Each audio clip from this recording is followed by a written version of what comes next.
If you've listened to Trauma Rewired for a while now, you know that people with adverse childhood experience, ACEs, are significantly more likely to experience physical health outcomes like autoimmune, heart disease, cancer. And this doesn't just come from the behavioral links of the behaviors that we use to try to regulate our nervous system, like substance or food behaviors, but there's also a profound connection between trauma and long-term health at a nervous system level, at the patterns that are baked into our neuromatrix, the way we respond to stimulus in the world, social stimulus, physical stimulus. And this is a topic that is really near and dear to our hearts. I have an ACE score of 6 and autoimmune. Jen is a breast cancer survivor. And so today we're going to be talking with Dr. Scherina from Orlando, Florida, to really start to big picture look at how our developmental experiences impact our mental and physical health outcomes. Welcome to Trauma Rewired, the podcast that teaches you about your nervous system, how trauma lives in the body, and what you can do to heal. I'm your co-host, Elisabeth Kristkof, founder of brainbase.com, an online community where we work together to repattern the nervous system for behavior change, resilience, and stress management. And I'm also the founder of the Neurosomatic Intelligence Coaching Certification. And today I'm going to be joined with Dr. Scherina, who is dedicated to helping humanity shift. She is a chiropractic practitioner who focuses on nervous system health and uses her techniques to help people find peace through nervous system healing. Her work has been transformative for many, and we're excited to share her insights with all of you. And there's so much I'd love to know about how you got into the work that you're doing now, but specifically for this episode of looking at how our trauma backgrounds, how the way our nervous system is patterned shape our mental and physical health outcomes. What are some important pieces of your story that would be relevant to diving into this topic today? And why is this topic so important for you? My story. A lot of people don't know. Yeah, there's no magic button for trauma.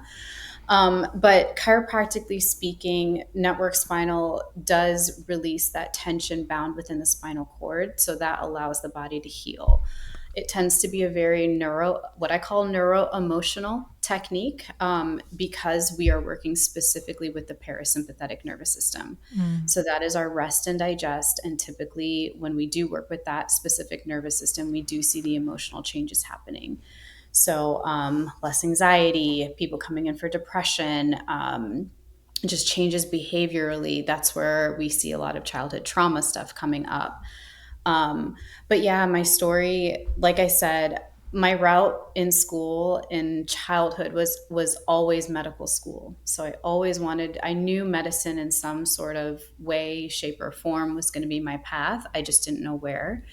And so I honestly fell into a chiropractic office. And to me, all of it just made sense. It just clicked right away.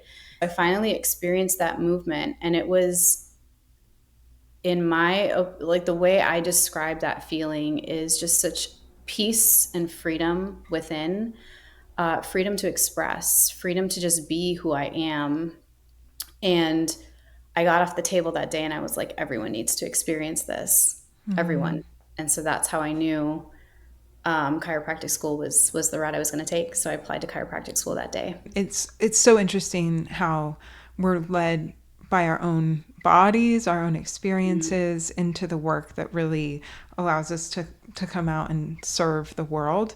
And one of the things that I love about your Instagram account and your work is that you are taking such a holistic view of mental health, medical health, emotional health, and looking really at these deep root causes.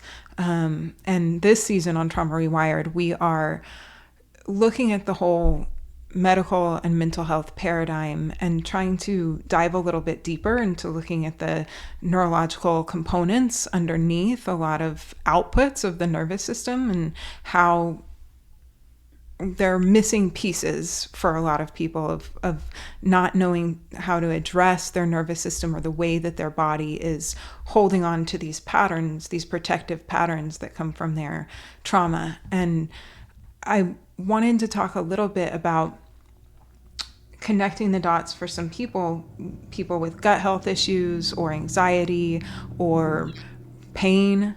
And what do you see in your work and working with people as to how these things are impacted by the state of our nervous system and also the past experiences that we've been through? Yeah.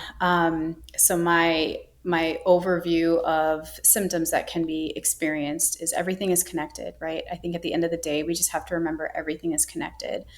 I talk about this a lot, but your emotional symptoms that show up may not be from an emotional trauma. It can be from physical trauma. Your physical symptoms that are showing up in the body, it may not be from physical trauma. It can be from emotional trauma. So we need to start viewing everything as one and the same. Our mind is not separate from our body, and vice versa.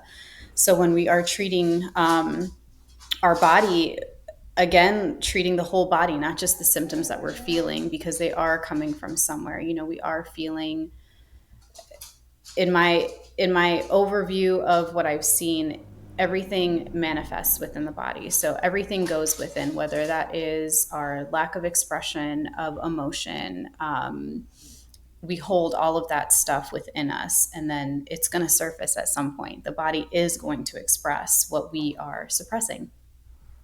Yeah, absolutely. We get so many people that, you know, come to listen to the podcast or to work with us that are experiencing certain outputs that would seem very physical, right? Like rash or eczema or gut issues. And for so many people, I think there is some understanding that they want to be able to process emotions, but also coming from a history of complex trauma, that dissociation and the emotional repression is such a well-worn pathway and such a deep pattern, protective pattern in the nervous system, that it takes a bit of time for people to be able to repattern, to train their interoceptive system, to find safety with feeling and expressing and moving those signals. And how, in the work that you do you see the emotional repression manifest in people? And then what are some tools that you can use for people to start to make that emotional expression possible? Yeah, so repression of emotion is something I see a lot. And it is so easy to do in our society. It is so like we're conditioned to repress our emotions, from childhood. So it's no one's fault. It's not that we're doing anything wrong. It's kind of like the way of life, unfortunately. And so when I start to work with people in particular, I do start to, like I said, since I'm working with the parasympathetic nervous system, that expression of emotion is typically the first thing I start to see with changes. And it's uncomfortable. A lot of times people are complaining about seeing this change. They think that they're regressing or something wild. They're having this reaction to care. And I'm like, well, no, you're supposed to feel all your emotions. There's healthy anger. You're supposed to feel all the difficult ones too. So when you actually start to feel those while you're under care, it's a good thing. It's a good thing. Like I said, it's uncomfortable. So I get the comment all the time, like, I'm just crying so much and I don't know why. And I'm like, well, it doesn't have to make sense, but it's how the body expresses. So probably some of the easiest tools that I give people, like, I'm very easy when it comes to healing. Like, try not to do any of the complex things all at once. It's going to be so overwhelming for you and you're probably not going to stick with it. It's just like going to the gym, right? You're not going to, when you first start out, you're not going to join CrossFit. That's extremely challenging and difficult. You got to do things that Absolutely. slow your way into it. So I would recommend something as simple as journaling, writing down your thoughts, writing down what you feel for the day. And it doesn't have to be like you're writing a novel, but just jotting something down, or self-expression with words. Some people like to draw pictures. So expressing yourself with art is also a really good tool to use. But I like to recommend to keep some sort of journal for your journey, because it's beautiful to see your own progress. There's going to be days where it's going to be challenging, maybe 8 months down the line with your healing journey, and you're going to feel like you haven't made any progress. But then you're going to go back and look at day one, and you're going to say, wow, like this, I came a long way. So this is just a little bump. in the road that something else is needing to process. So, and of course, when you feel those bumps down the road and it's 8 months to a year down the line, you're going to feel like this hasn't been working for me. It's easy to fall into that negative self-talk as well. So I always recommend keeping some sort of record, and journaling with that. Yeah, that's Yeah. such a great recommendation because it is, the healing path is so nonlinear. Mm-hmm. And as we spiral through things, we come up against those same outputs or an emotional flashback. And the thing about that is, like, when we're in it, it feels like it always has been, always will be. And so if we have these experiences of moving through it in the past and have that recorded even in our writing, then we can have a different perspective, right? We can start to look at things with more altitude and be like, I've been in the tunnel before and there was another side, and starting to repattern in that way and giving our nervous system and our brain those wins too, of like, I've had this experience, and letting that build on itself is so important. For sure. Absolutely. Um, you know, for those who have listened to the podcast for a while, they're probably very familiar with ACE scores, but I just want to give people a little bit of history in case they don't know. So ACE stands for Adverse Childhood Experience, and it was a big study done in the mid-90s. It was a collaboration with the Center for Disease Control, Kaiser Permanente, and it was spearheaded by Dr. Vincent Folletti. And they were really looking at the impacts of early developmental stress experiences on the nervous system, how that patterns the nervous system of an individual to then produce health outcomes later in life. And as they tracked these participants, over 17,000, they looked at specifically 10 criteria. You can take a test online to find your ACE score, but it's things like physical abuse, sexual abuse, emotional neglect is an ACE score. And there was a huge link between people who had these developmental experiences and then experiencing health outcomes later in life, autoimmune. The risk of developing cancer increased if you have an ACE score of 4 or more. And then, of course, the links to mental health outcomes, depression, addiction, all really are exacerbated by these experiences. And underneath that, there's the behavior, but there's also the real physiological function of our nervous system, of our brain, that has developed patterns of hypervigilance, sympathetic activation, the inability to come into that parasympathetic state and rest and repair. And so as you're working with people, is there like a moment where you started connecting these dots? Especially, I'd love to hear about when you were in medical school and the things you were seeing there, and if any of that was like underneath driving this shift to a more holistic way of care. Mm-hmm. So I didn't go to medical school, but Okay.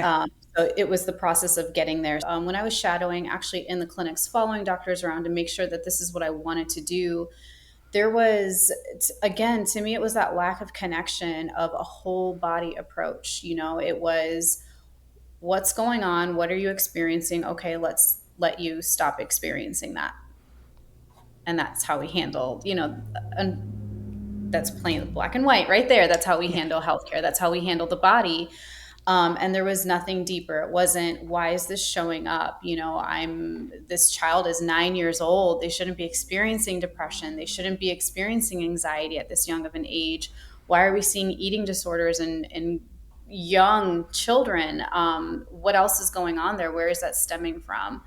So yeah, there's definitely many links there, and I talk about stuff going all the way back so much, and it is a sensitive subject. I'll say that right off the bat. There's a lot of times where I talk about birth trauma, womb trauma, even, and that's as far back as it goes. There are studies out there that show that the fetus is affected by mom's stress, and not to put that on moms, but that's exactly what we're seeing.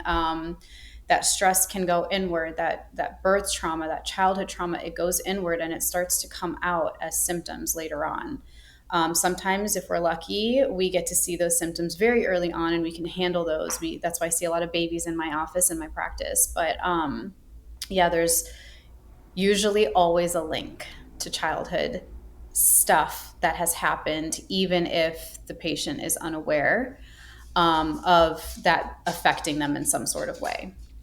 Yeah, it's really interesting that the what you were speaking to about the birth trauma and the impacts of stress on a developing being. And again, definitely not to put that on the parents. There's so many structural trauma issues and socioeconomic stress. And when a mother, biological mother, is under that stress load, there are changes to the HPA axis that is patterning that stress response that then manifests in the child's behavior, also their physical health symptoms. And so I think it's a really important point that you made about kind of extrapolating blame from that, and also just being like, this is the way that it is. And if we have a kiddo that is having some of these things come up, there are other things we want to look at, the health of their nervous system. And that doesn't mean that we have to internalize that shame and that pressure, but there's other ways to address it. Right. Stress is inevitable. We're all going to feel it. We're all going to encounter it. Life is tough, you know. But thankfully, that's why all this verbiage, this awareness and acknowledgement of the nervous system is starting to become so abundant in society, which I'm grateful for. In my opinion, not abundant enough, but here we are talking about it for a reason. Yeah, absolutely. You do work with a lot of children, right? Mhm. Yeah. What are some of the things that you see kids come in with, and then how working with the nervous system starts to shift that a little bit? Yeah, we see a lot of course, the neurological conditions. So that includes ADHD, spectrum concerns, sensory processing concerns, disorders, seizures, even some even some even genetically challenging things that we see. So like Arnold Chiari, brain functions, brain stems in there as well, but a lot of neurological stuff that we see, a lot of hyperactivity as well. Um, and I believe it's more so dominant in ADHD hyperactivity because children are being diagnosed so early on now. There's, parents are alarmed. Their kindergartners are being sent home with letters. And that is alarming. If it's a 5-year-old, we shouldn't be having to put them through specific tests or what's, something deeper is going on there. And thankfully, parents are starting to ask questions. They're starting to ask why or what is happening before actually putting them on medications, because in our medical world, medication is typically the first step there. Yeah, absolutely. We've been doing a pretty deep dive into different neurodivergent identities. And of course, some of this is natural biodiversity, difference in the way that our brain processes information. And it can be an asset, can be a beautiful thing. And there can be outputs that come from issues with our sensory processing, visual deficits, vestibular deficits, the way that our executive function is not functioning optimally because we're stuck in that survival state, and all of the impacts of stress hormones. With the children that you work with, as they start to work with their nervous system or maybe do some sensory rehabilitation, do you see things start to shift for the most Yeah. part? Yeah, Yeah. we do for the most part. I would say, every child's going to be different. Some take longer than others to see results, but we always see the results, which is a beautiful thing. Children are essentially getting on my table without any expectations, just like I had my experience back in my college days. They don't really know that they're feeling something different than any other children in their class or in their school. So they're getting on the table like, okay, let's see what's going on here. And they start to feel different things in their bodies, which is also a beautiful awareness to have small children start to realize. But yeah, we do see those changes. We see more calmness, better digestion flow. Immunity is stronger. We all have those kids that when they start school, they're getting sick 24/7. And we see less and less of that with ours. Some of our more miraculous, of course, neurological cases, seizures stop. Brain function is better, and that's according to neurology tests. That's not even according to our own nervous system assessments. So it's just incredible to see what happens when we do really focus on making the nervous system the priority and the first step of action. I deeply believe it. Yeah, I see it with folks all of the time. It really is our operating system it is. that's driving autonomic responses and also brain function. And yeah, so much comes from that. And you mentioned changes in gut health. And I think that's a really important topic to touch on because so many people are coming in struggling with IBS or even autoimmune symptoms. And there is this undeniable link between the health of our nervous system, our parasympathetic system, our ability to rest and digest, and to move out of, to modulate out of states of sympathetic arousal into more of a calm state. And so when you're working with people with gut issues, what are the biggest components of nervous system health that you look at in terms of that, or just any thoughts you have on gut health and the link between nervous system health, complex trauma, and the gut issues that we see? Yeah, there is 100% a link. And if you don't believe that, just think of, the nervous system in general. When you're in a state of survival, in that fight or flight state, your immune system is not going to be the priority. Digestion is not going to be the priority. Think of it going way back into old, like let's say we're camping in the woods, having to run from a bear. This is a very common example that's used. But if you're running from a bear and midway, your body's not going to say, hold on, I have to go to the bathroom. Let's just stop for a second.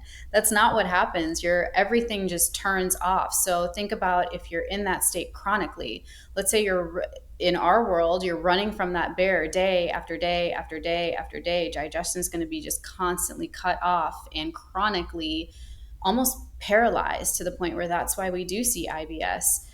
If there's no flow happening in your digestive system, start to think about all those toxins that are now seeping in back into the body when they should be coming out of the body, right? And that can obviously, that's going to lead into this vicious cycle of disease and dysfunction and symptoms showing up because the body's trying to get rid of things that it can't because it's focused on surviving. Yeah, absolutely. And, one of the avenues of this that we are really interested in exploring is autoimmune, and also the link between autoimmune and we get pretty deep on this podcast, so if anything is too much, you just let me know. But the link between autoimmune and early childhood abuse, and I am someone who I have an ACE score of 6.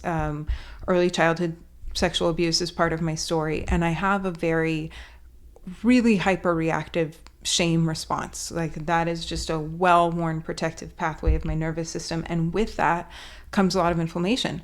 And there are studies looking at the increase in pro-inflammatory cytokines when you're in a shame response. And I feel this link between the body protecting us at this deep internal level with inflammation, with immune response, when we didn't have the ability to protect ourselves from body boundary violations. And so that pathway becomes really well worn and then repeats itself later in life, even when it's not necessary, because it was patterned so early as a survival response. And do you see any links between inflammation, inflammatory response, autoimmune, and these kind of issues that people might be coming in with? Every day. And again, you described it perfectly. Like your pathways, the patterns, they're just going to continue and continue and continue, especially if we're unaware of them. And of course, we're going to be unaware of them as children, right? And then if we're unfortunately these it's not common knowledge. Like we don't learn about trauma or mental health even in high school and college days, when I believe we should, because we should be learning about ourselves. But all of that is going to manifest through the body. Again, the body's going to express whatever we suppress. And that's a perfect example. I also have a history of autoimmune stuff showing up here and there. And I always tell parents, a lot of parents come to me and they ask, why is my child so sensitive? What's going on here? And I think we need to get rid of the word sensitive, or we need to start using it in a different context, because yes, if there was a history of trauma, your nervous system is going to respond as necessary. Is that sensitivity, if that's what you want to call it? Sure. But it's our bodies trying to protect us. Everything is protection. Every symptom we feel, and I know that's really hard to embrace, but every symptom, every disease, everything that's happening is a protective pattern. The body is doing what it needs to do in order for us to, to live, to move on. Yeah, absolutely. I think it's one of the biggest, most valuable reframes when you start to learn about the nervous system and understand the intelligence of that operating system, and that it really is, it's here to keep us alive, our survival first, and that could be social survival as well as physical survival. And so all of these responses are natural, inherent protective responses. There's not anything wrong. We're not broken. Our system is actually doing as it should. And we need to find ways to work with the system to repattern, to remobilize emotions, to keep those responses from being so reactive, because they aren't serving us later in life. And there's nothing wrong with that system. It's just a matter of working with it. Right. Absolutely. One of the big issues that we find, I don't like the word issues, one of the topics that people come to us with a lot is really deficits in their interoceptive system, is what I would, in a practitioner lens, talk about that. But just having this really difficult time feeling their internal sensations, being really disconnected from the body, having that path of dissociation be so well worn that it's triggered into very easily. As you start to work with people and mobilize their body and restore nervous system health, do you find that sometimes it's challenging for people when they can start to feel those sensations again? And kind of what do you see and how do you work through that? Yeah. It's probably 100% of the time where when people first start care, there's always some sort of disconnection, and connection, true full connection with our body. Again, it is challenging. It's difficult. And that's just the way this world works, but when they start to feel things again, it is uncomfortable. It can be scary. It can be like, think about going back to childhood. If you were never allowed to feel anger and now you're feeling anger, you don't really know how to process this anger. So we're reactive, right? Like, do we react with aggression? Do we react with, screaming or yelling, or we don't really know how to react. This is almost like once we start to experience this and once we start to feel those sensations coming up, as adults, we're relearning ourselves at that point, because we're now allowing ourselves to feel things, but we don't know how to react to it. We don't know how to process. We don't know how to regulate through it. So yeah, it's definitely, like I said, what healing is, it's not easy. It's not comfortable. You're going to have so many moments of stress moving through it. It can be challenging. It can almost tear you down sometimes because of all the things that you're feeling and experiencing. But the beauty, just trying to remember that the beauty of the outcome of those moments is always going to be a positive thing. So learning how to work with your anger, or starting to understand what does happen within your body when you do feel angry, or when you do feel shame, when you do feel guilt, when you feel sadness. Even some of us were never allowed to cry. So when you allow yourself to finally cry, like, what's going on in your body? Those are powerful, powerful sensations to feel.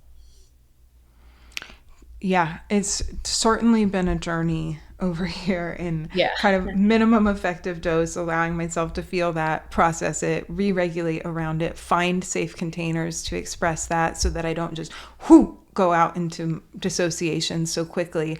And I think it's challenging, I know, for people. And, I'll have people write in and say, like, why would I want to feel the sensations in my body? There's nothing but pain there, or there's nothing but grief. It's this never-ending well of grief. But there is such an important role in allowing ourselves to feel and express emotions and in our physical health. And you mentioned something earlier about, emotional symptoms can come from physical trauma and the impacts that has, but also physical symptoms like our hormonal concerns or our digestive issues or our pain can arise from emotional trauma. And relearning and repatterning that, there's a component of healing in these physical symptoms that has to be part of the journey so that we're not constantly moving back into that repression.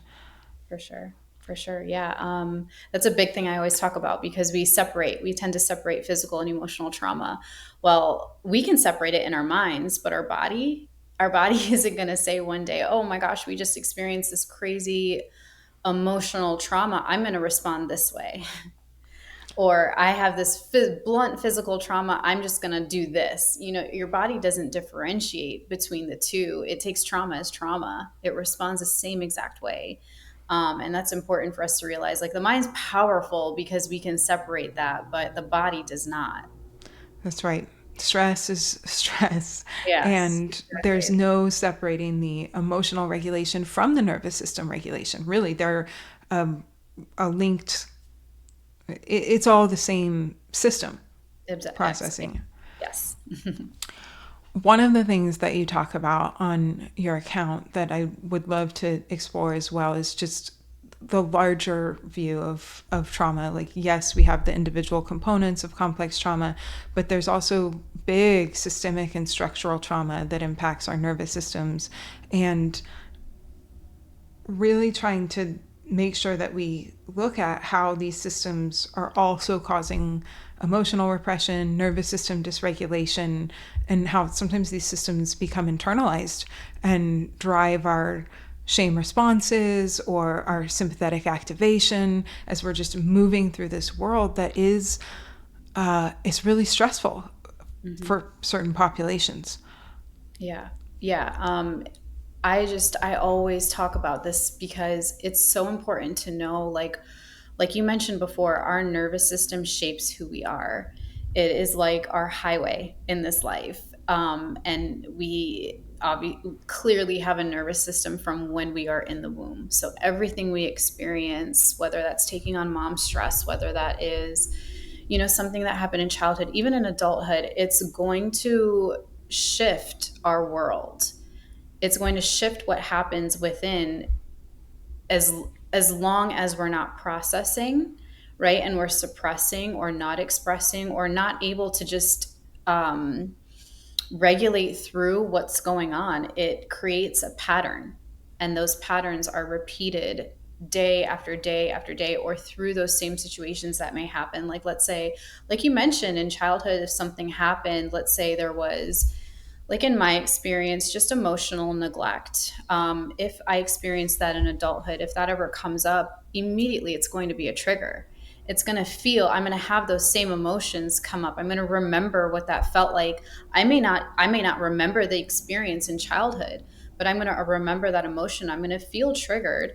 And that's going to cause me to react in that same protective pattern that I created when I was a child, whether that was emotional avoidance, whether, it was disassociation, which is a very common thing for a lot of people. That's exactly what's going to happen. And those patterns, if you dissociate, you're not present, right? So you're not going to be, if this is happening with us in a relationship, you're not going to be present with the person in front of you. You're not going to be present with yourself, with your body. And it's just this, like I said, this vicious cycle that continues to happen as long as we are unaware of those patterns, and unaware of, where they came from. I always say, like, it may not be as important to really dive into each and every single trauma, because that can be triggering as well. But it is important to realize where we are in life and what patterns are showing up and what patterns don't serve us anymore. Like, you can't tell me that a fight response is serving you well in life, you know? So when you start to see those things come up, like aggression, or just, maybe you have children now, maybe you became a new mother, and you're starting to see like a fawn response, like you're trying to avoid situations, like that's not good. You don't want you don't want to avoid a situation that you should be parenting your children through. So when you see those patterns showing up and they aren't serving you, that's when it's time to really dive in. And again, not diving into the actual trauma where it came from, but understanding how it shaped you, so you can create those new awarenesses, so we can rewire and create those new patterns. Absolutely. So well said. I think it's really important for people to understand you don't always have to go back and relive the trauma, cognitively talk through it. Sometimes that can be very re-traumatizing. And Totally. especially if you haven't developed the skill to process it any differently, then you're just going through it again and again, and the body doesn't have the skill or the capacity in the nervous system to have a new experience with it.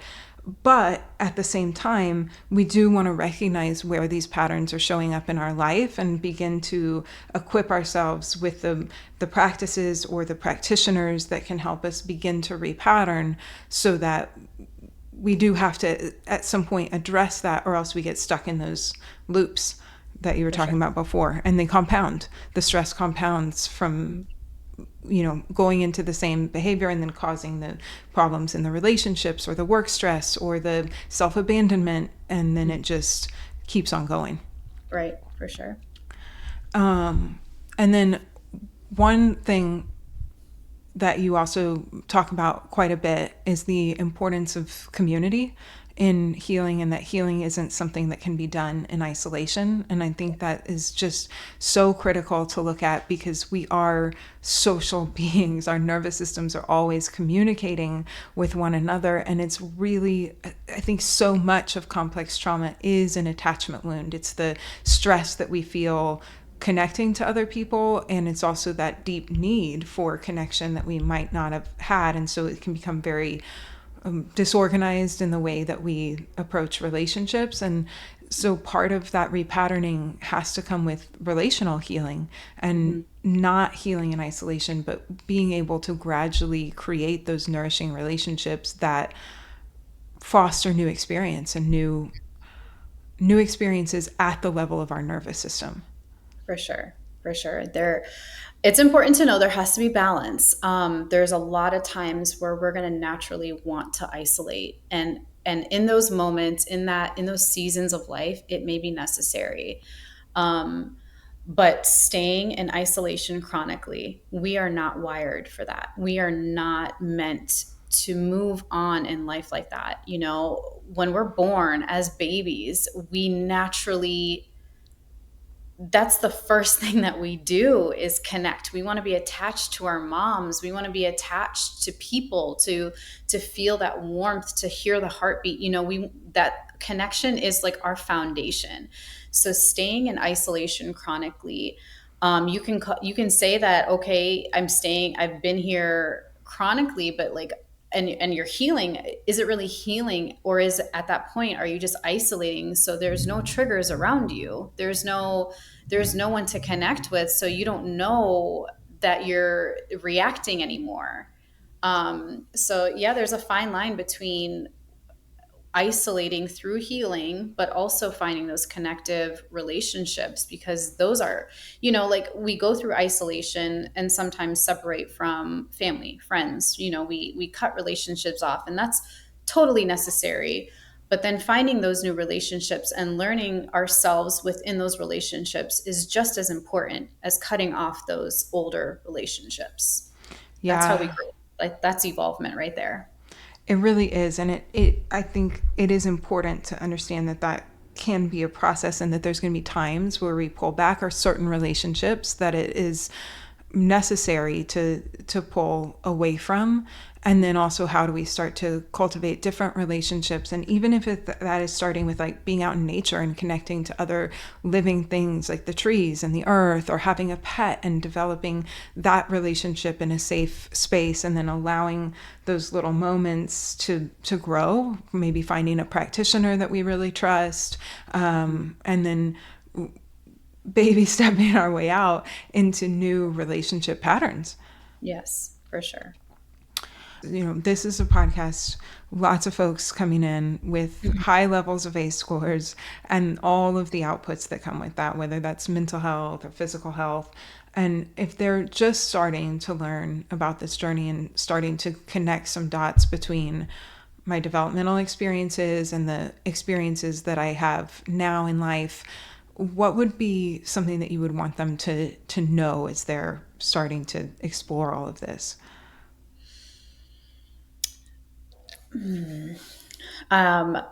My number one piece of advice when people start their healing journey is always knowing and understanding that it's not easy, and it's nothing that's going to be glorious. You're not going to feel calmness all the time.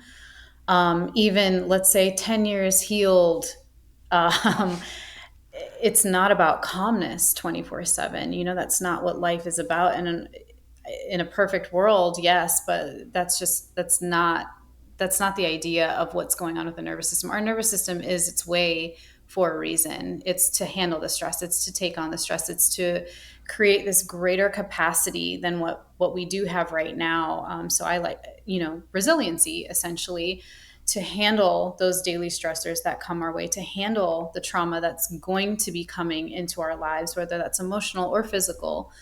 So yeah, my best piece of advice is to just be compassionate with yourself, be easy on yourself, listen to yourself, and just take it one day at a time. Absolutely. Yeah. And a lot of people these days, they want to they want to just go so quickly, so fast. And we are a quick fix society, but that is far from how the nervous system works. So try not to, you can buy 10 books and start 3 different therapies and do all these things, but you're not going to go anywhere fast with healing. Oh, It's just not going to happen like that.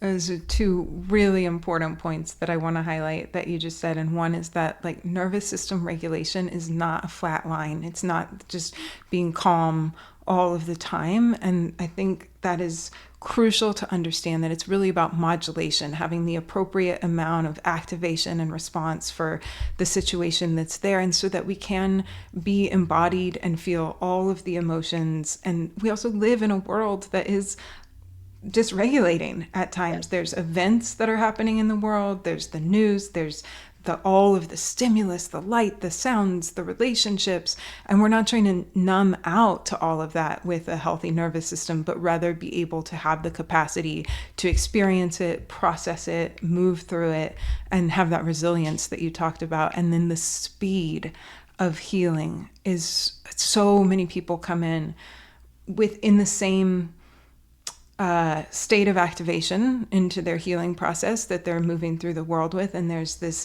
idea to just like do more and fix more. And that is not usually the way to a healthy nervous system. We have to move at the pace of our nervous system, have time to rest and repair, and not continue to overwhelm the system, and allowing that to be a process. I think it can be really challenging for people. And it's really the way to actually creating change, and not, again, just replaying those same patterns of putting so much on your body and your nervous system that it can't adapt. Right.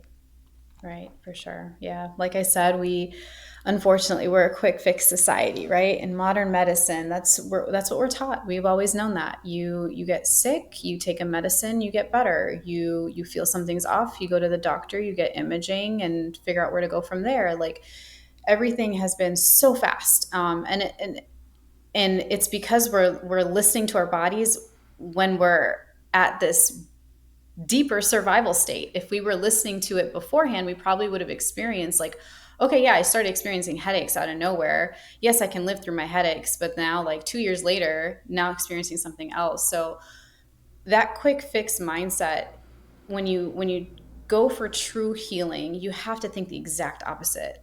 The exact opposite, like relearning how to listen to our bodies, unlearning everything they told us to be, just pretty much unbecoming, and just really getting down to who we are at our core, what our bodies are starting to say, and how we're starting to listen in order to really truly move through true healing. Amazing. Thank you so much for all of this. We'll put the link to your Instagram in the show notes and people can find you there. It's just Dr. Scherina on Instagram. Yes. Yes. Okay. And start following your work and learning more. Anything else you wanted folks to know? No, I think we covered everything. This was Awesome. amazing. Thank you so Yes. much.